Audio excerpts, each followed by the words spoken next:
자, 오늘 오가 교과입니다. 갈릴리 호수의 이적들이라는 주제입니다.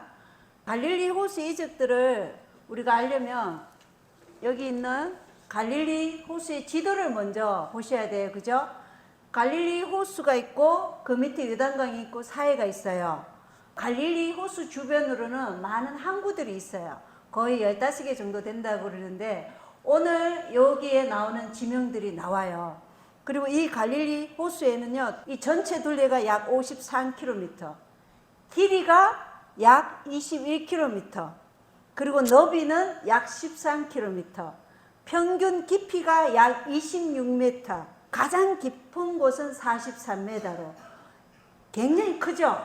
가히 바다라고 표현할 정도의 막대한 크기의 호수예요. 이 호수에 물이 어디에서 흘러내려오냐면 저 위에 헤르몬산이라고 있죠.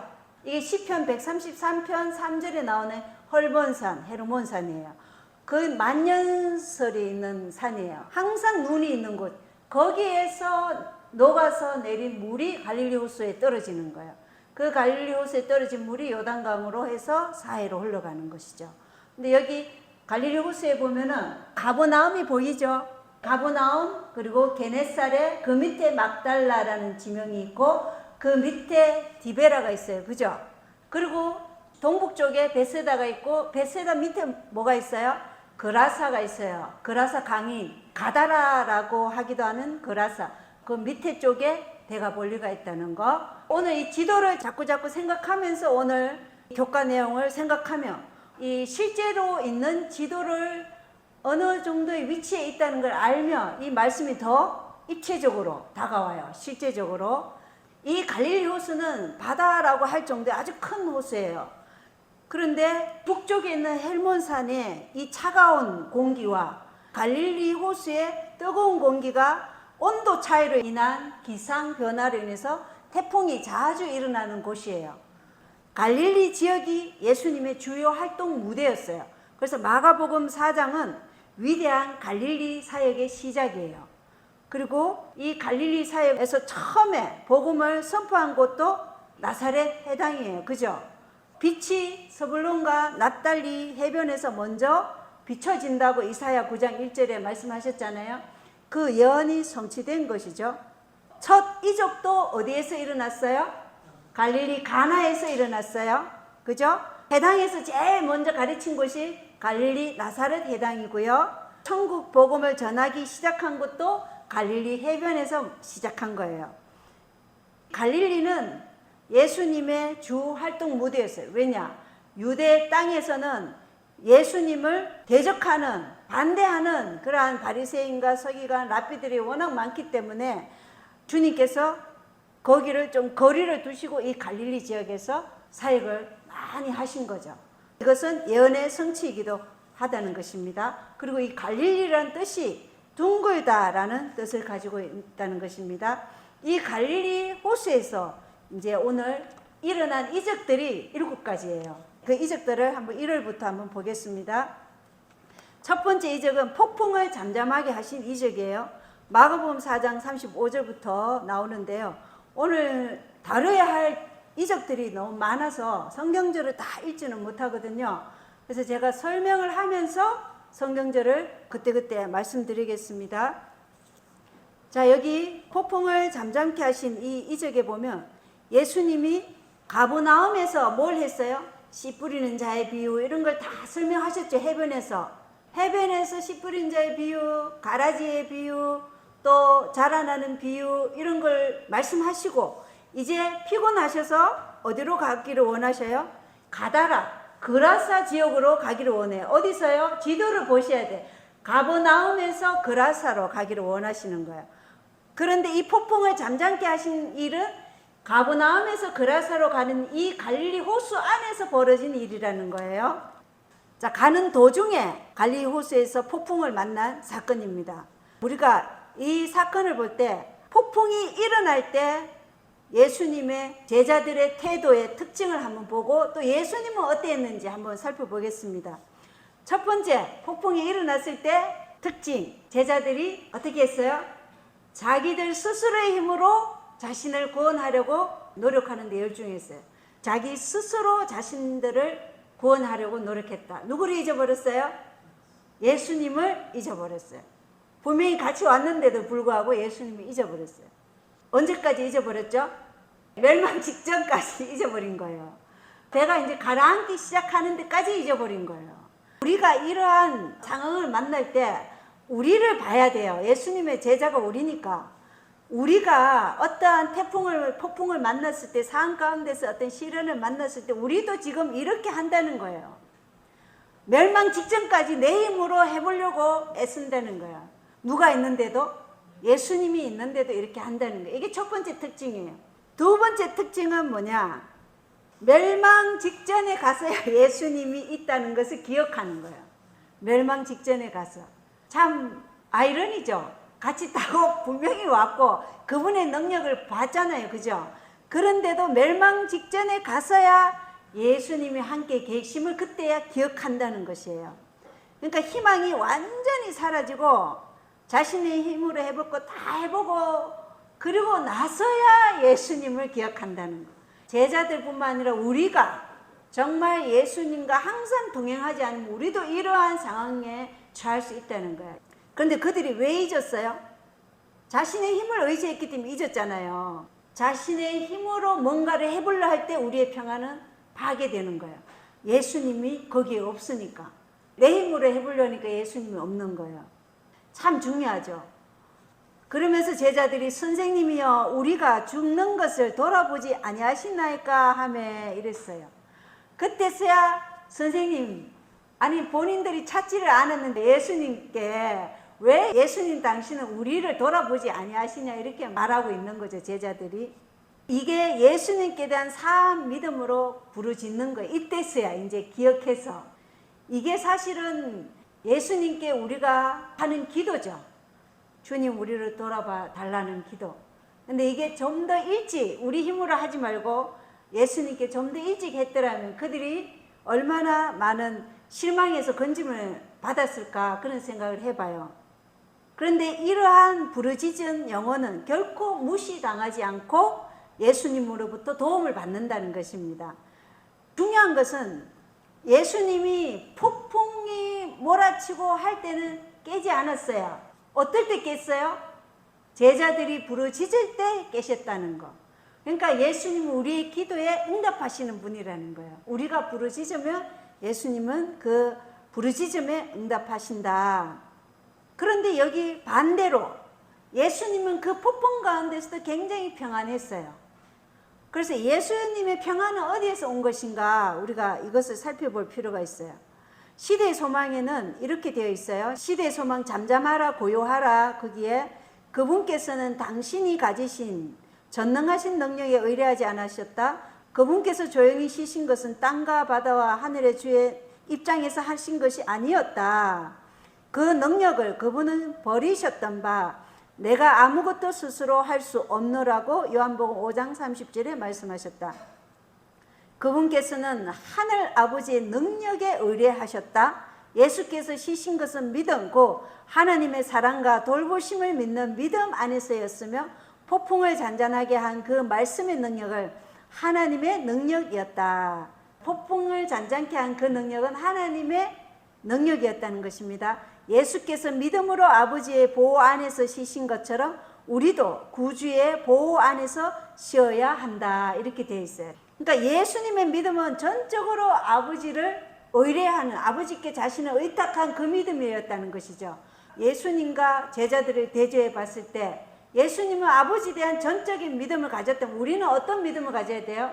예수님께 대한 전적인 믿음으로 평안을 찾을 수 있는데 제자들이 그걸 못했다는 것입니다. 그래서 아버지의 능력을 의뢰한 예수님의 온전한 평화와 자신의 힘을 의뢰한 제자들의 모습이 완전히 대조해 보여주는 것이죠.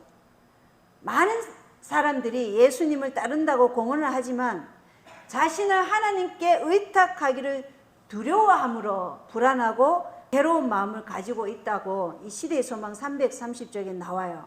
그러면서 그들은 하나님께 완전히 굴복하지 아니하는 바 이는 저희가 그렇게 내어 맡김으로 겪어야 될 결과를 두려워하기 때문이다. 이 굴복을 거절한다면 그들은 결코 평화를 얻을 수 없다. 불안이 일어나는 것은 자기를 사랑하기 때문이다. 자, 예수님의 제자들이 왜 불안했나요? 자기를 사랑하기 때문에 불안했던 거예요. 자기를 사랑하기 때문에 자기 힘으로 해보려고 한 거예요.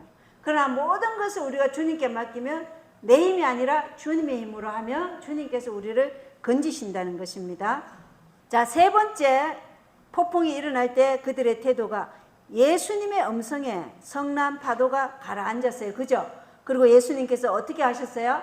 제자들을 꾸짖었어요. 어떻게 꾸짖었죠? 어찌하여 두려워하느냐? 어찌하여 믿음이 없느냐? 믿음이 없음을 꾸짖은 거예요. 예수님이 옆에 있는데도 너희는 나를 하나님으로 지금 인정하고 있느냐? 이거죠. 어찌하여 두려워하느냐? 이거는. 자, 그래서 예수님을 의지하는 믿음만 있으면 우리에게 항상 평화가 있다는 것입니다. 근데 그 믿음이 없어서 제자들은 두려워하고 믿음 없는 행동으로 자기 자신의 힘으로 자기 자신들을 구원하려고 했던 것입니다. 네 번째, 이 제자들의 특징을 보면 그들이 심히 두려워하며 이분이 어떤 분이시기에 심지어 바람과 바다도 그분께 순종하는가 이렇게 놀랐어요. 그죠? 이분이 어떤 분이기에 바람과 바다도 순종하는가의 답변이 어디에 있냐면 시편 109장 6절 7절 9절에 있어요. 주께서 옷으로 덮는 것 같이 기품으로 땅을 덮으심에 물들이 산들 위에 섰으나 주의 꾸짖으심에 그것들이 도망하고 주의 천둥 소리에 그것들이 서둘러 물러갔나이다. 주께서 경계를 정하사 물들이 넘어가지 못하게 하시며 그것들이 다시 돌아와 땅을 덮지 못하게 하였나이다. 이게 주께서 어떤 분이신가에 대한 답변이라는 것입니다. 그래서 첫 번째 이적, 폭풍을 잠잠케 하신 이 이적의 요점은 자신의 힘을 의지하는 것은 우리의 평화를 깨뜨리는 죄다. 이거는 자기를 사랑하기 때문이기 때문에, 그래서 이사야 26장 3절의 말씀처럼 주께서는 생각을 주께 고정시킨 자를 완전한 평강으로 지키시리니 이는 그가 주를 신뢰하기 때문이니다. 우리가 주를 신뢰하면 하나님께서는 완전한 평강으로 우리를 인도하신다는 게 오늘 일요일 소재의 요점입니다. 자, 월요일 두 번째 이적입니다. 거친 울부짖음에 숨겨진 강구를 들으시는가.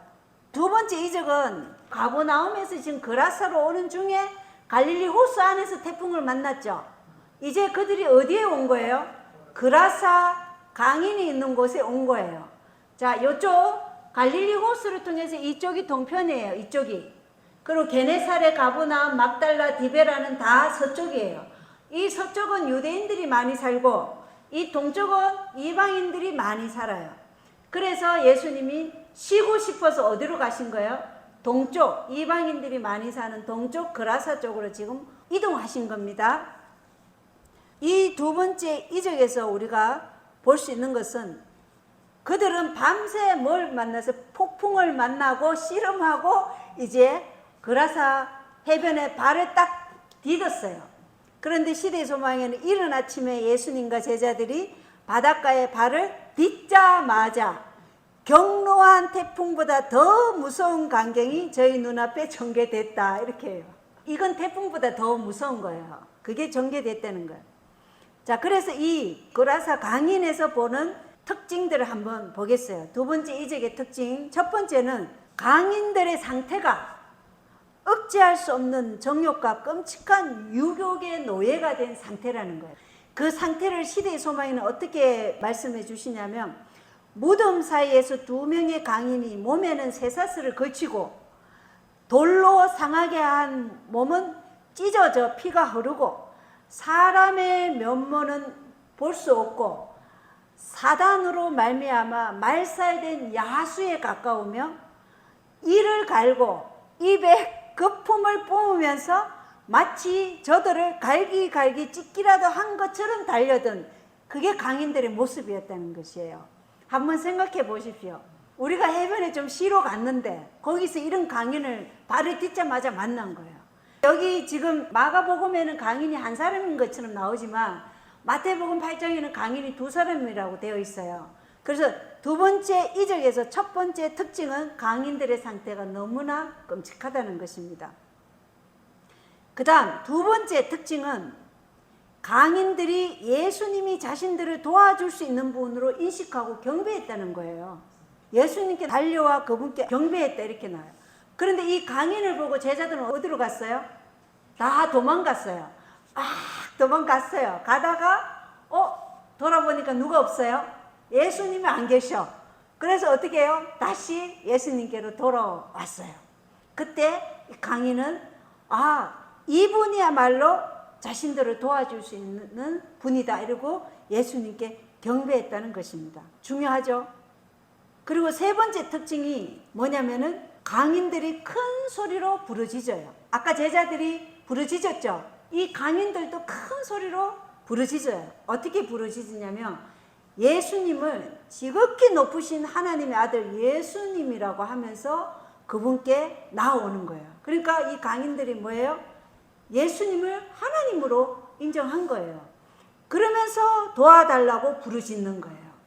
이게 우리가 하나님께 나아가는 태도죠. 하나님께는 이 모든 것을 하실 수 있는 권능이 있다는 것을 우리가 인정하고 하나님께 나아가는 거예요. 그래서 우리가 기도할 때 항상 하나님이 어떤 분이신가 그걸 먼저 얘기하고 우리의 필요를 말하는 게 기도의 순서예요. 자, 네 번째 특징은 무엇이냐면 마귀의 도구가 된 강인들이에요. 본인들은 하나님께 치료받기를 위해서 부르짖었는데 실제로 자기가 도와달라고 말을 할 때 누가 얘기했어요? 부정한 영들이, 악령들이 얘기를 한 거예요. 악령들이 뭐라 했어요? 내가 당신과 무슨 상관이 있나이까 나를 괴롭히지 마소서 이렇게 얘기한 거예요. 내 마음에 부정한 영을 마음에 들이면 더 이상 내 말이 아닌 거예요. 내 안에서 누가 소리친다고요? 부정한 영들, 악령들이 소리치고 있다는 것이에요. 그래서 중요한 거예요. 어떤 사람은요, 자기 집이 너무 가난하니까 자꾸 이제 사단의 영을 자기가 들어오라고 기도했더니 진짜 이제 사단의 영이 들어온 거예요. 그래서 우리가 항상 주의해야 될 것은 우리가 절대로 마귀의 도구가 되지 않도록 주의해야 된다는 것입니다. 그런데 이 사람들이 왜 마귀의 도구가 되는지는 우리가 뒤에 한번 살펴보겠습니다. 그리고 다섯 번째 특징은 뭐냐? 이 부정한 영을 예수님께서 나오라고 명령하셨어요. 이 사람에게서 나오라 이렇게 얘기하는 거예요. 이 강인 안에 부정한 영들이 한 군단이나 돼요. 한 군단. 2명인데 부정한 영은 한 군단이 거기 들어가 있는 거예요. 이 부정한 영들은 항상 사람들을 접촉의 매개물로 이용한다는 것이에요. 그래서 우리가 집회에 가면은 거기에 하나님의 백성도 있지만 마귀가 보낸 그러한 사람을 매개체로 한 그 마귀의 영이 들어있는 사람도 있다는 것이에요. 그런 사람이 뭘 방해한다고요? 연애신에 보면 사람들이 성령의 음성을 통해서 그 마음의 찔림을 받고 이런 회개의 마음을 일으키고 이런 것들을 방해하는 게 그 마귀의 영들이라 이렇게 되어 있어요. 그래서 이 부정한 영들이 접촉의 매개물로 사용하는 게 사람이라는 것을 우리가 알 수 있어요. 예수님께서는 그 부정한 영들을 보고 나오라고 말씀하셨어요. 그 다음 여섯 번째 특징을 보면 이 부정한 영들도 사람이 아니면 동물을 매개물로 해서 들어간다는 거예요. 그리고 그 매개물로 들어가도록 누구에게 구해요? 예수님께 구하고 있다는 것이에요. 예수님께 어디에 들어가 달라고 했는 거예요? 돼지떼에게 들어가 달라고 지금 얘기하는 것이죠. 허락을 주는 자는 여기에서는 예수님이에요. 그런데 우리의 삶에서 이 마귀가 들어오도록 허락하는 것은 누구예요? 우리 자신이라는 거예요. 우리 자신. 우리 자신이 어떻게 마귀가 들어오도록 허락하는지 그 시대의 소망에 정확하게 나와 있어요. 시대의 소망 341쪽에 보면 사람들이 구주의 초청을 거절할 때는 언제나 자신을 사단에게 굴복시키고 있는 것이다 라고 말씀하고 있어요. 우리가 하나님의 말씀에 굴복하지 않을 때 뭐가 들어온다고요? 마귀의 영이 들어온다는 것이에요. 그래서 마귀의 영이 들어오도록 허락하는 게 우리 자신이라는 것을 말씀은 분명하게 말하고 있다는 것입니다. 그래서 언제나 어디서나 우리는 하나님 말씀 앞에 굴복하는 게 마귀의 올무에 사로잡히지 않는 것이며 이것이 사단의 건설을 막는 유일한 방벽이라는 것입니다. 또한 예수님의 임재 가운데 우리가 항상 임하는 것이 마귀의 올무에 사로잡히지 않는 것이, 아니면 뭐가 와요? 부정한 영이 우리 안에 들어온다는 것입니다. 그 다음 7번째 특징은 그들이 돼지떼에 들어갔는데 이 돼지들이 어떻게 됐어요? 2,000마리나 되는 돼지떼가 바다에 빠져 죽죠. 우리가 이걸 볼 때 뭘 알 수 있냐면 사단이 온 인류를 끌어내리고자 애쓰는 타락의 깊이를 보여주는 거예요. 사단은 항상 정욕과 유격의 노예가 된 사람들의 감각을 혼란시키고 또 강포와 제약을 품게 하고 우리의 신체를 허약하게 하고 지능을 어둡게 해서 사람들의 심령을 타락시킨다는 것입니다. 그래서 우리가 하나님께 굴복하지 않을 때 사단이 우리를 어떻게 하는지를 이 그라사 강인을 통해서 볼 수 있다는 것입니다. 그 다음 8번째 특징은 강인이 회복이 되었다는 것입니다. 회복이 되었어요. 오랫동안 사단의 형상으로 일그러졌던 강인들이 온화해지고 자신들을 구원해 주신 하나님을 찬양하게 된 거예요. 그리고 9번째 특징은 대지의 소유주와 그라사 거민들은 예수님이 떠나가실 것을 간구합니다. 왜요? 자기들의 세속적인 재물에 뭘 받어요? 손실을 받기 때문에 떠나달라 이렇게 얘기하는 거예요. 예수님께서 강인들을 치료해서 강인들이 정상으로 돌아왔잖아요. 이러함에도 불구하고 우리가 세상의 재물을 우상으로 섬기면 예수님 안에서의 그 긍휼하심과 자비하심과 은혜를 보지 못하게 사단은 눈을 감아버리게 하는 거예요. 그걸 보지 못하고 오직 뭐만 생각하게 하는 거예요? 현실에 내 재물의 손실을 본 것만 생각하는 거예요. 그래서 사람들이 진리로 계속해서 전진하지 못하도록 막는 거예요. 재물을 섬기면 하나님을 섬길 수 없어요. 하나님과 원수되기 때문에. 재물은 필요한 것에 의해서 우리가 쓸 수는 있지만 재물을 우상으로 섬기면 안 된다는 것입니다. 그 다음 10번째 특징이 있어요. 이게 굉장히 중요하죠. 10번째 특징. 고침을 받은 두 강인은 어떻게 됐어요? 그리스도께서 데가볼리 지방에 복음을 전하는 최초의 선교사로 파송해요. 신약에서 최초의 선교사로 파송받은 게 12제자가 먼저 아니에요. 누구예요? 이 그라사 강인 2명이 최초의 선교사로 파송된 거예요. 이게 아주 중요하죠. 한때 사단의 도구로 전락했던 사람들이 그리스도의 능력을 힘입어 의의 사자로 변화해서 주께서 메시아라는 놀라운 증거를 그들은 어디에 지니고 있어요? 자기 몸에 지니고 있어요. 그 몸을 가지고 뭘 했어요? 복음 전파를 한 거예요. 그들은 예수님에 대해서 잘 몰라요. 그러나 그 몸이 예수님을 증거하는 거예요. 그래서 그 복음을 전파하라고 파송한 거예요. 이것이 하나님께서 역사하시는 거예요. 이 2번째 그라사 강인의 이적의 요점은 비록 강인일지라도 예수님께서는 그들의 중심에, 강인이 비록 당신이 나와 무슨 상관이 있나이까 이렇게 말했지만 그 중심에 치료받고자 하는 그 강인의 마음을 깨뜨려 보신 그 예수님이 그들을 치료해 주셨다는 것입니다. 모든 사람은 믿음으로 구원을 받는 거예요. 믿음으로. 이게 믿음으로 말면 의예요. 또 믿음으로 구원받은 모든 사람은 뭐예요?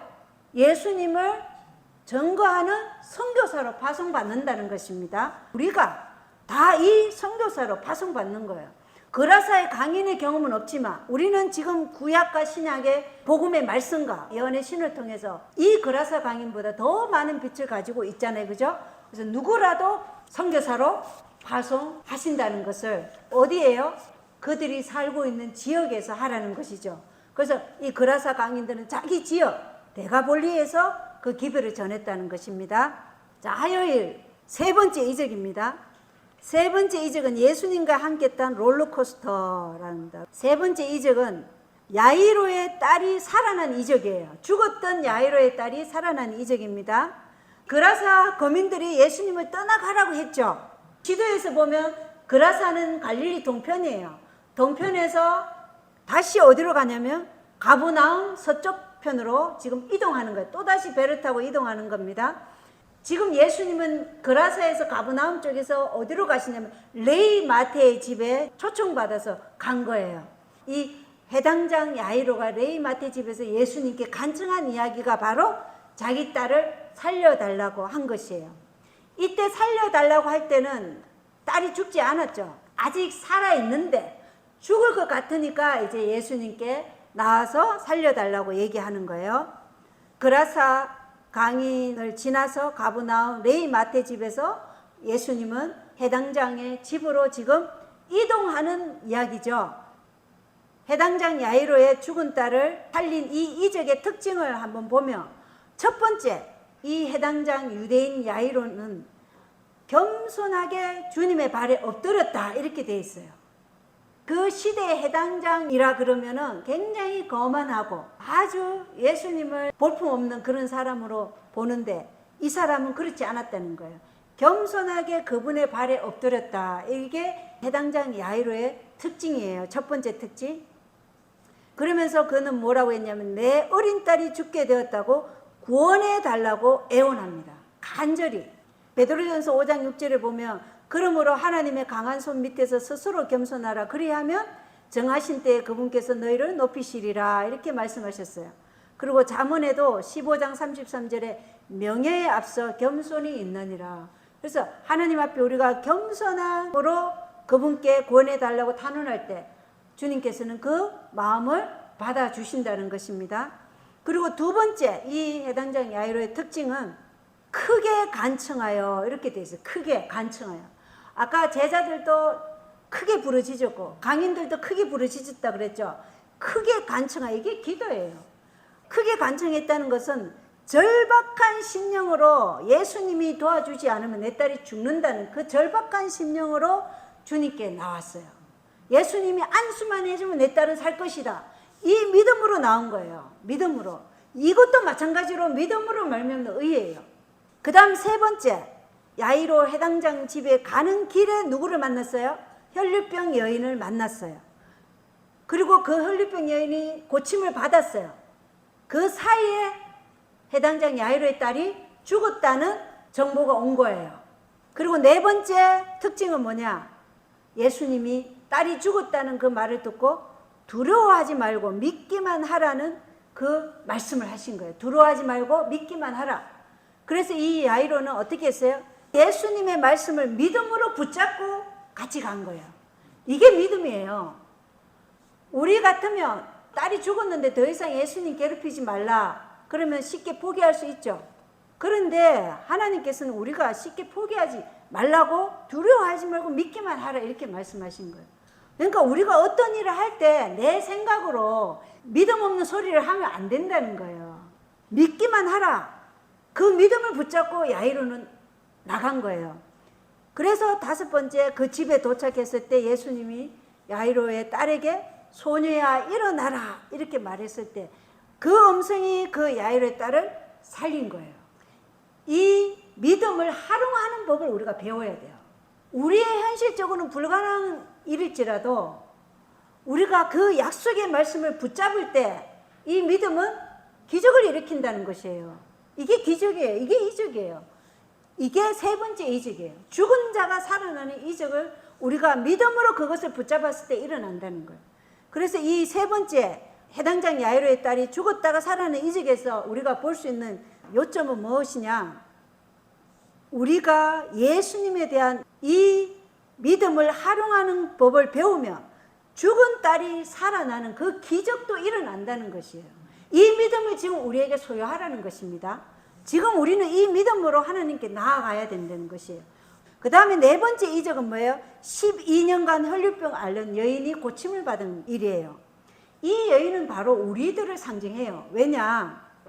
12년간 혈류병 앓은 여인의 첫 번째 특징은 뭐예요? 세상의 많은 의사에게 많은 일들로 고통을 받고도 더 심해지던 차에 예수님에 관한 소문을 들었어요. 우리도 우리 삶에서 이렇지 않나요? 세상에 많은 의사라는 많은 사람들이 이거는 이렇게 하고 저거는 저렇게 하고 이런 많은 코치를 해줘요. 그리고 그대로 했을 때 우리가 많은 고통을 받고 또 어떻게 된다는 거예요? 우리의 삶이 더 안 좋은 쪽으로 더 피폐해진다는 거예요. 더 고통 중에 있다는 거예요. 그런 차에 누구를 만났어요? 예수님에 관한 소문을 들었어요. 제가 예수님 만난 것도 마찬가지거든요. 그랬을 때 예수님의 소문을 딱 들었을 때 그 분을 만나기 위해서 찾아가는 거예요. 혈류병의 두 번째 특징은 예수님께 나아가면 그분의 옷에만 손을 대도 온전케 되리라는 그 확신을 가지고 나아간 거예요. 이 확신을 우리가 지금 가져야 돼요. 이게 믿음으로 말미암는 의가 성립되는 원칙이에요.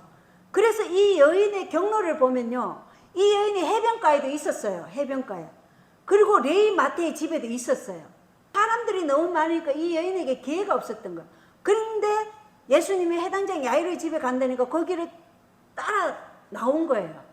그 중에 내가 옷자락만 만져도 예수님의 능력이 나에게 임할 것이다. 이 믿음으로 붙잡은 거예요. 세 번째, 이 여인의 특징은 그 한 번의 만짐에 이 여인의 일생의 믿음이 집중되었어요. 우리가 한 번 만질 때 그 일생의 믿음이 집중되었을 때 뭐가 일어나요? 즉시 그분의 거룩한 능력을 붙잡은 그 믿음으로 완전히 치유된 거예요. 자신이 완전히 치유됐다는 거 바로 그때 만지자마자 바로 느낀 거예요. 아, 내가 치유됐구나. 이게 믿음이에요. 우리는 오늘 이 오가를 통해서 믿음이 무엇인가를 보는 거예요. 그 다음에 네 번째 이 이적의 특징은 예수님이 누가 내 옷에 손을 대었느냐 하고 그것을 밝히십니다. 왜 밝혀요? 당신의 옷을 만지는 행위만으로도 치유하는 그 능력이 나온다고 주장하는 뭐가? 미신이 생겨날 기회를 허용하지 않기 위해서 그거를 밝히는 거예요. 그래서 우리는 예수님의 그 능력이 그 안에서 나온 것이지 옷을 만졌다고 그 능력이 나오는 것이 아니라는 것을 명심해야 돼요. 예수님 자신이 말씀 하나님이시잖아요. 하나님의 말씀이 우리 안에서 능력을 일으키는 것이지 어떤 미신적인 옷이나 그 외의 것들이 우리를 치료하는 게 아니라는 것입니다. 그 다음 다섯 번째, 이 이적들의 특징은 명목상의 군중은 치유받지 못했다는 것이에요. 명목상의 군중. 그 명목상의 군중이 어떤 사람들이냐? 시대의 소망에 보면 그리스도의 주위에 가까이 밀려다니며 경탄하던 군중은 예수님의 생명의 능력에 접근해 있음을 깨닫지 못했다. 예수님을 단순히 세상의 구주로 받아들이는 명목상의 믿음은 결코 심령의 치유를 가져올 수 없다. 이렇게 얘기해요. 자, 명목상의 교인이 어떤 사람이라고요? 그냥 예수님을 단순히 세상의 구주로 받아들이는 그런 사람이 명목상의 그 믿음을 가지고 있다는 것입니다. 다섯 번째는 명목상의 군중은 치유받지 못한다. 단순하게 예수님을 세상의 구주로 받아들이는 이러한 명목상의 교인들은 치유받지 못해요. 그 한 번의 만짐을 일생의 믿음이 집중된 그 혈류병 여자만이 치유를 받았다는 거. 그 주위에 많은 사람이 있었지만. 자, 그 다음에 혈류병 여인의 이적 여섯 번째는 무엇이냐? 진정한 믿음이 바로 생명이라는 것입니다. 진정한 믿음. 왜 그러냐? 우리에게 유익을 주는 유일한 믿음은 곧 그리스도를 개인의 구주로 믿는 것이에요. 그리스도가 나를 위해서 죽으신 구세주냐? 우리를 위해서 죽은 구세주이지만 그 구세주가 나를 위해서 죽으신 구세주고 나를 창조하신 구세주고 나를 유지케 하고 나를 보존케 하시는 구세주라는 개인의 구주로 받아들이지 않는 사람은 구원을 받지 못한다는 것입니다. 이게 굉장히 중요해요. 많은 사람들이 교회는 다녀요. 하지만 개인의 구주로 받아들이지 않기 때문에 그들은 멸망당할 것입니다. 그래서 산 믿음은 예수님을 전적으로 의지하는 신뢰로 그분께 나아갈 때 그분의 능력이 우리 안에서 우리의 모든 질병을 치유하는 그 능력이 나온다는 것입니다. 그래서 우리가 혈류병 앓는 여인의 이적을 통해서 보는 이 요점은 무엇이냐? 우리의 믿음이 어떻게 해야 된다는 것입니까? 그 한 번의 만짐에 우리의 일생에 집중된 믿음이 지금 필요하다는 것입니다. 그랬을 때 뭐가 일어나요? 기적이 일어난다는 것이에요. 이게 혈류병을 앓는 여인의 이적을 통해서 우리가 볼 수 있는 거예요. 무엇이라고요? 우리의 한 번의 만짐에 우리의 일생의 믿음이 집중되었을 때만이 기적이 일어난다는 거죠. 치유의 기적이. 우리의 몸의 질병뿐만 아니라 우리의 영적인 질병도 마찬가지죠. 이 질병의 치유를 받기 원한다면 이러한 신앙으로 우리가 나아갈 때 이 믿음이 지금 우리에게 필요하다는 것입니다. 자, 우리가 지금 거라사 강인의 믿음, 야이로의 믿음, 그리고 혈류병 앓는 여인의 믿음, 이걸 지금 보고 있어요. 다음 수요일 소재입니다. 수요일 소재는 5번째 이적이에요. 배척 받으십니다. 자, 여기 지도 보이시죠? 이제 가버나움의 레이 마태 집에서 해당장 야이로 집은 레이 마태 집과 가까웠다 그랬어요. 그래서 걸어가시는 거예요. 그리고 레이 마태 집에서 세리들과 같이 말씀으로 연애를 나누고 그 다음에 어디로 갔냐면 나사렛이라는 곳에 갔습니다. 나사렛, 디베라 호수 저 옆쪽으로 나사렛이 있어요. 나사렛은 예수님의 고향이죠. 그곳에서 예수님이 자기 갈래대로 안식일에 어디로 갔어요? 회당에 갔어요. 이 배척받으신 첫 번째 특징은 나사렛 고향에서 안식일에 회당에서 말씀을 가르쳤었어요. 예수님은. 그 가르치실 때 예수님이 말씀을 읽었어요. 두 번째는 사람들이 말씀을 풀어주시는 그 예수님의 지혜에 놀랐어요. 그 말씀이 무슨 말씀인지는 아시죠? 이사야 61장 1절로부터 3절에 있는 말씀을 예수님이 풀어주셨어요. 이사야 61장이 뭐예요? 메시아가 오면 이런 일을 할 것이다 하는 것이 이사야 61장 1절부터 3절에 기록되어 있는 말씀이에요. 제가 읽어드리겠습니다. 주 하나님의 영께서 내게 임하셨으니 이는 주께서 내게 기름을 부어사 온유한 자들에게 좋은 소식을 선포하게 하셨기 때문이라. 그분께서 나를 보내신 것은 마음이 상한 자들을 싸매고 포로된 자들에게 자유를, 결박된 자들에게 감옥에서 노임을 선포하게 하려 하며 또 주의 받아주시는 해와 우리 하나님의 원수 갚으신 날을 포고하고 애곡하는 모든 자를 위로하게 하려 함이며, 이렇게 이사야 61장 1절로 2절 3절을 읽으신 거예요. 지금 3절은 제가 시간 관계에서 안 읽었어요. 이렇게 읽고 그 말씀이 오늘날 너희에게 성취되었느니라 이렇게 말씀을 풀어주셨어요. 그런데 나사렛 고향에서 배척받으신 세 번째 특징은 그 나사렛 거민들이 예수님에 대한 선입견 때문에 또 한 번 놀라요. 그리고는 어떻게 해요? 실족합니다. 중요하죠? 두 번째는 그분이 풀어주시는 그 지혜의 말씀에 놀랐어요. 그런데 세 번째는 그분에 대한 선입견 때문에 놀라고, 놀란 다음에 어떻게 한다고요? 실족해버려요. 왜 실족했냐면 시대의 소망에 잘 나와 있어요. 그분의 출생, 그분의 가정 형편, 가난한 가정에 태어났잖아요. 그죠? 어떠한 가난한 사람도 가난해서 내가 예수님을 못 믿었다는 소리 하지 못하도록 예수님은 가난한 가정에 태어나셨어요. 하루 벌어서 하루 먹는 그 가정에. 그리고 요셉과 마리아 그리고 그의 형제들을 보았어요. 그리고 사내들인에서 교육받지 못한 그 예수님의 학력에 대해서 놀랐어요. 그러니까 뭐예요? 별 볼 일 없는 사람이구만. 나보다 나을 게 없는 사람이네. 나보다 경제적으로도 나을 것이 없고 학벌로도 나을 것이 없는 저 예수라는 사람이 가르치고 있네. 이렇게 해서 고향 사람들은 어떻게 해요? 예수님으로 인해서 실족당하는 거예요. 우리가요 이런 실수를 굉장히 많이 해요. 하나님의 말씀이 선포될 때 그 사람이 지위나 경제력이나 학벌이나 또 그 사람의 사회적 지위 이런 걸 보는 게 아니에요. 우리는 하나님께서부터 나온 말씀인지 사람에게서 나온 말씀인지 그걸 봐야 돼요. 말씀 자체를 봐야 돼요. 그런데 이들은 뭘 본 거예요?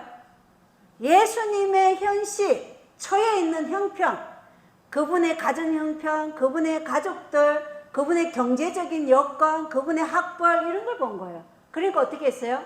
실족한 거예요. 그리고는 배척해버리는 거죠. 이게 우리가 지금 어떠한 눈으로 사람을 보느냐. 목사님이 말씀하시면 그건 옳고 평신도가 얘기하면 그거는 틀렸고 이렇게 생각하면요 이 나사렛 사람들처럼 예수님을 배척한다는 것입니다. 자, 나사렛 고향에서의 배척의 네 번째 특징은요 고향과 친족과 자기 집에서 예수님이 배척당하신다는 것입니다. 예수님은 고향과 친족과 자기 집에서도 배척당하시지만 자기 백성에게도 배척당하시죠. 유대민족이 십자가에 못 박으라고 배척했잖아요. 예수님의 삶은 계속해서 끊임없이 거절당하는 삶을 사셨다는 것입니다. 이건 이사야 53장의 성취죠. 이사야 53장 2절 3절에 보면 그가 그분 앞에서 연한 초목같이 마른 땅에서 나온 뿌리같이 자랄 터이니 그에게는 모양도 없고 우아함도 없으며 우리가 그를 볼 때 그를 흠모할 만한 아름다움이 없도다. 그는 사람들에게 멸시를 당하고 거부되었으며 슬픔의 사람이요 고통을 잘 아는 자라. 이 예언의 성취라는 것입니다. 다섯 번째, 이 나사렛에서의 배척의 특징은 예수님을 배척함으로 그 나사렛 고향에서는 어떠한 기적도 볼 수 없었다는 것입니다. 우리가 하나님의 종을 배척하면은 거기에서는 기적을 볼 수 없어요. 어떠한 생명의 말씀도 받을 수 없다는 것입니다. 예수님은 그곳에서 기적을 행하실 수 없어요. 그리고 물러날 수밖에 없었어요. 왜냐? 이들이 어떻게 했어요? 예수님 죽이려고 했잖아요. 그죠? 불신은 기적이 올 수 있는 문을 닫아버린다는 거예요. 불신은 우리를 향한 하나님의 축복을 막는다는 것입니다. 그래서 하나님께서 우리가 불신 가운데 있지 않도록 너희가 말씀을 하긴 하라는 거예요. 철저하게 현대 진리를 연구하라. 이렇게 말씀하신다는 것입니다. 그래서 이 나사렛의 고향에서의 배척 다섯 가지를 다 오늘 보았어요. 여기에서의 요점은 무엇이냐? 말씀을 들을 때 전하는 기별자의 직책, 그 다음에 경제력, 사회적 지위, 그의 학력, 빈부격차, 이런 스펙 이런 거 보지 마시고 뭘 봐야 된다고요? 이 말이 사람에게서 온 것인지 하나님으로부터 온 것인지 이거를 보라는 것입니다. 자, 그 다음에 영접이라는 여섯 번째 이적이에요. 최초의 선교사의 파송은 누구였어요? 그라사의 강인 2명이 최초의 데가볼리의 선교사였어요. 그리고 이제는 누가 나가요? 예수님의 제자들을 파송시켜요. 어떻게 해요? 둘씩 짝을 지어서 형제는 형제끼리, 친구는 친구끼리 서로 힘을 보태서 할 수 있도록 보낸 거예요. 영접받는 이 여섯 번째 이적의 특징은 첫 번째는 뭐냐? 예수님께서 그들을 그냥 보내지 않았다는 거예요. 뭘 줬어요? 부정한 영들을 제압하는 권능을 주셨어요. 그래서 병자들도 고치고 죽은 자들을 살리고 문둥이를 깨끗게 하고 귀신을 쫓아내는 이런 권능을 주고 보냈다는 것입니다. 우리가 하나님의 선교사로 파송될 때는 하나님의 그 성령의 권능을 입고 나가는 거예요. 이게 없이 내가 나갔다 그러면 어떻게 돼요? 능력이 없어요. 성령의 능력을 힘입어서 나가는 것이 우리에게 뭔 힘이 있어요. 그죠? 그래서 첫 번째 예수님께서는 권능을 주셨다는 것입니다. 부정한 영들을 제압하는 그 권능을 주셨다. 그 다음에 두 번째는 전도 여행을 할 때는 이기심 없는 봉사를 하라고 그런 거예요. 너희가 뭘 가지 말라고요? 전도 여행의 지팡이 외에는 진보다리, 빵, 돈주머니, 돈 이런 거 취하지 말고 신만 신고 돛옷도 입지 말고 영접하는 자의 집에 머물라고 명령한 거예요. 그러니까 이기심 없는 봉사로 나아갈 때 그 기별을 받는 자도 뭘 해야 된다는 거예요? 이기심 없이 이들을 받아서 그 집에 머물게 하라. 이게 하나님께서 복음을 전하는 방법이에요. 그래서 우리가 복음을 전하러 가면 그 집에 머물라는 거예요. 그리고 그 집의 식구들은 그 복음의 말씀을 전하러 온 자들을 어떻게 하라고요? 영접하라는 것입니다. 이렇게 전도를 확장시키는 방법을 우리에게 지금 가르쳐주고 계시는 거예요. 거저 받았으니 거저 주라는 거예요.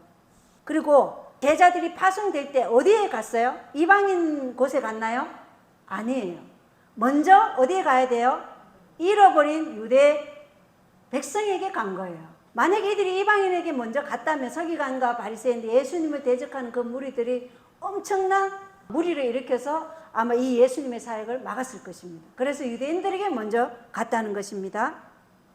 세 번째, 이 기별을 받아들이느냐 받아들이지 않느냐 여기에 사람들의 운명이 달려있다는 것이에요. 이 기별을 거절하면 뭐가 와요? 심판에 이르고 이 기별을 받으면 구원에 이른다는 것입니다. 그래서 그 기별이 하나님께서 왔으면 어떻게 해야 돼요? 받아들여야 되죠. 그래야 구원이에요. 그 기별이 사람에게서 온 것이면 거절해야 되죠. 그래서 마가복음 6장 11절에 누구든지 너희를 받아들이지 아니하고 너희 말을 듣지 아니하거든 너희가 거기서 떠날 때 너희 발밑에 먼지를 떨어버려 그들을 대적할 전구로 삼으라. 진실로 내가 너희에게 이르노니 심판날에 소돔과 고모라가 그 도시보다 더 견디기 쉬우리라. 자, 예수님이 제자들을 직접 파송했어요. 근데 그것도 받아들이지 않으면 심판날에 소돔과 고모라가 더 견디기 쉽다, 이렇게 말씀하신 거예요. 제자들 파송의 네 번째 특징은 이점에 침례 요한의 사망 소식이 있는 거예요. 그래서 여기 헤롯 왕이 자기가 죽인 침례 요한이 살아왔다. 누가요? 예수님을 보고 침례 요한이 다시 환생했다, 이렇게 얘기한 거예요. 예수님은 제자들을 보내고 제자들이 선교 여행을 떠나고 없을 때 예수님께서도 다른 동네와 마을을 방문했어요. 그때 침례 요한이 죽었다는 소식을 들어요. 자, 그리고 제자들의 선교 여행의 특징 다섯 번째는 사도들이 전도 여행의 결과를 어떻게 해요? 예수님께 보고했어요. 항상 전도 여행의 결과는 보고가 돼야 된다는 것입니다. 보고가. 교회에서 만약에 파송된 선교사가 있다, 그러면 그 보고가 항상 있어야 된다는 것이죠. 근데 그 보고를 보면, 시대의 소망에 보면 수학의 기쁨도 있고 또 실패한 것도 있어요. 다 성공한 게 아니에요. 실패도 있고 가오도 있었어요. 그들의 잘못. 그리고 연약으로 인해 맛본 슬픔들도 있었어요. 그걸 다 보고하는 거예요. 그래서 우리가 결과를 보고하는데 잘된 것만 보고하면 안 된다는 거예요. 잘된 것만 보고하지 말고 우리가 실패한 거, 연약해서 넘어진 거, 이런 것도 다 보고해야 된다는 거예요. 그래서 어떻게 해요? 다음에 나갈 때는 그것을 보완해서 나가야 된다는 거예요. 교회 안에서 그러한 일이 이루어져야 된다는 것을 말씀하시는 거예요. 그리고 여섯 번째 특징은 뭐예요? 예수님이 혼신을 힘을 다해 복음을 전했으므로 이제 심신이 많이 소모된 제자들을 어떻게 해요? 따로 와서 잠깐 쉬어라. 쉴 수 있는 곳으로 이동시켜요. 하나님의 사업에 종사하는 모든 사람이 이 영적 피로를 채워가면서 일을 해야 돼요. 하나님을 위해서 봉사하는 일일지라도 쉴 새 없이 일과 흥분으로 인한 긴장 속에 있는 것은 현명하지 않다. 왜냐하면 이렇게 함으로써 개인의 경건성이 소홀히 되고 정신과 신령과 육체의 능력이 지나치게 부담을 받기 때문이에요. 이것은 사단이 인간의 약점을 이용해서 하나님의 사업을 훼손시키지 못하도록 주의해야 하는 것이에요. 그래서 따로 와서 잠깐 쉬어라, 이 명령에도 우리가 순종해야 된다는 것입니다. 에녹이 그렇게 했죠. 도시 선교로 나갔다가 다시 시골에서 그 하나님의 말씀을 충만히 먹고 그 다음에 또 도시 선교로 나가고, 이렇게 하는 것이 하나님이 선교하라고 하는 방법이라는 것입니다. 그래서 여섯 번째, 우리가 제자들의 파송에서 볼 수 있는 요점은 뭐냐? 선교 전도를 떠나기 전 항상 성령의 권능을 잊고 나아가야 되며, 봉사를 할 때는 이기심 없는 봉사를 해야 되고, 현대 진리를 받아들이느냐 안 받느냐 그 태도에 의해서 그 사람의 운명은 결정된다는 것입니다. 그리고 그러한 자들에게는 반드시 재충전하는 휴식이 필요하고, 또 만약에 일꾼이 부족하다 그러면 어떻게 하라고요? 추수할 일꾼을 보내달라고 하나님께 기도해야 됩니다. 자기 혼자 다 하려고 하면 사단이 하나님의 사업을 훼손시킬 수 있다. 자, 목요일 소재입니다. 마지막 일곱 번째 이적, 오병이의 기적이죠. 대중의 기대와 다른 메시아입니다. 자, 사역을 이제 마치고 예수님과 제자들이 시로 왔어요. 시로 오는데 배를 타고 제자들과 예수님 따로 무리도 있고, 또 예수님이 어디로 갈 것인지 미리 알고 육로로 온 사람들이 모였는데, 그 무리가 몇 명이라고요? 남자만 5,000명, 여자아이는 빼고 어마어마한 무리가 지금 예수님을 따라왔어요. 그러자 예수님께서는 이 사역의 특징 첫 번째, 목자 없는 양 같은 그들을 불쌍히 여기시고 말씀을 가르치셔요. 예수님은 우리가 이렇게 말씀을 알고자 하고 듣고자 하면 항상 가르치신다는 거. 그래서 우리가 말씀을 알고자 하는 자를 어떻게 하면 안 돼요? 아, 나 피곤하니까 오늘 안 돼, 이렇게 하면 안 된다는 것이에요. 항상 우리는 예수님이 우리의 모본이죠. 예수님도 피곤하고 쉬고 싶죠. 제자들도 마찬가지예요. 그런데 말씀을 가르쳤다는 겁니다. 목자 없는 양들을 불쌍히 여기는, 긍휼히 여기는 예수님의 그 동정어린 마음이 여기서 볼 수 있다는 것입니다. 자, 두 번째 오병이의 기적의 특징은, 제자들은 말씀을 듣고 난 다음에 저녁이 되니까 어떻게 했어요?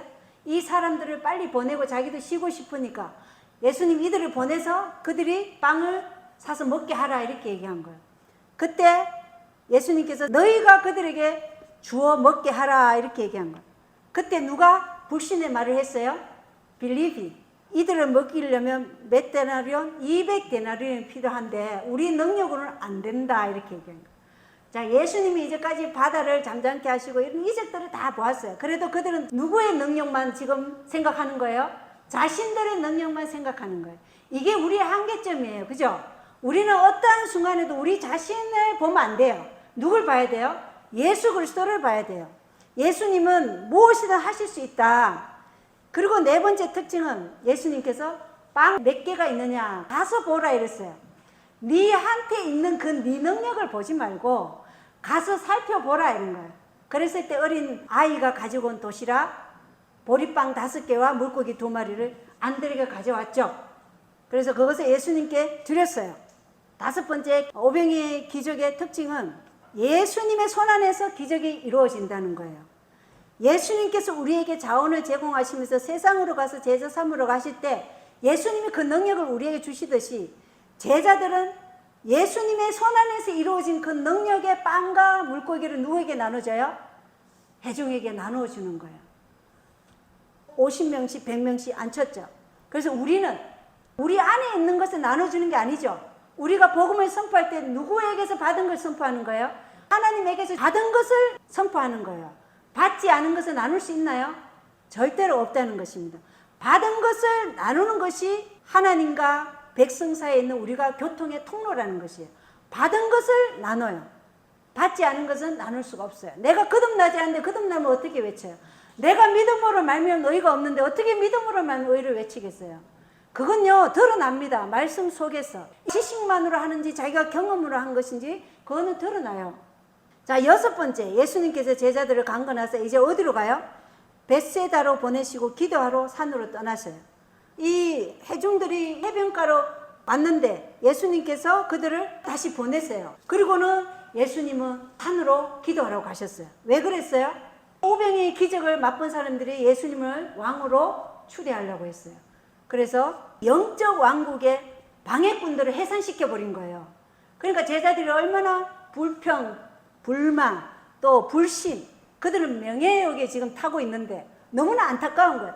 예수님이 왕으로 추대하신 절호의 기회인데 예수님 그걸 해산시켜 버렸어요. 그러니까 너무 안타까우니까 배를 타고 가면서도 막 실룩실룩거리면서 가는 거예요 지금. 그럴 때 7번째 특징입니다. 예수님께서는 이럴 때 때론 근심과 분별력이 없이 마음의 격동을 자초할 때 격렬한 태풍을 보낸다는 것입니다. 우리 마음도 마찬가지예요. 우리가 예수님을 전적으로 신뢰하지 않고 예수님의 사업을 우리의 생각대로 할 때 예수님은 때로는 태풍을 보내셔서 그것으로부터 벗어나게 하신다는 것입니다. 8번째 특징은 예수님은 한순간도 제자들을 잊지 않으신다는 것입니다. 이사야 49장 15절에 너희는 나를 잊을지라도 나는 너희를 결코 잊지 아니하신다는 그 말씀이 성취하신 거죠. 그래서 제자들을 찾아오셔요. 배가 있는 곳으로. 그리고는 안심하라 나니 두려워 말라 이렇게 얘기하시는 거예요. 예수님과 함께 있으면 우리가 두려울 것이 없다는 것이죠. 그리고 9번째 예수님이 배에 오르시니까 어떻게 됐어요? 바람이 그치게 되고 안전하게 되었다. 그래서 우리의 안전은 오직 예수님의 정신과 일치하느냐 안 하느냐 그게 우리 안전이 있다는 거예요. 예수님의 정신은 이 영적 왕국을 의의 왕국, 은혜의 왕국을 세우는 것인데 제자들은 뭐예요? 정치적 왕국을 지금 생각하고 있으니까 정신이 뭐예요? 예수님 정신과 다른 거예요.